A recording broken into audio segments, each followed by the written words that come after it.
بقول لك ايه يابا، فين الموبايل اللي انت وعدتني بيه؟ اه يا عم، التليفون ابو 3 كاميرات اللي كان نفسك فيه. ربنا يخليك ليا يابا.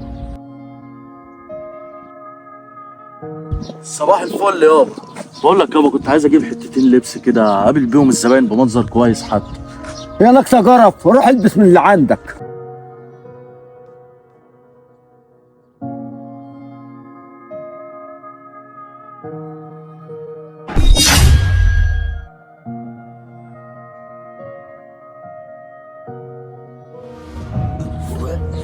السلام عليكم. فين ولاد الحاج رمضان؟ خير يا هندسه، في حاجه ولا ايه؟ البقال الله الاول. انا المحامي المسؤول عن وصيه الحاج، والوصيه بتقول ان كل حاجه مكتوبه بيع وشراء لعمر رمضان. الله يرحمك يابا، كتبت لي كل حاجه بيع وشراء.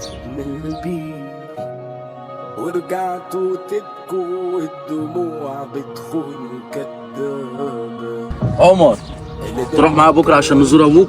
لا انا مش فاضي، روح انت. يا ابني ازاي ده؟ بكره 15 لازم نروح. 15 ايه يا ابني؟ انت ابوك ميت بقاله 10 ايام. 10 ايام ايه يا عم؟ ابوك بقاله حوالي اسبوعين. هنروح بكره 15.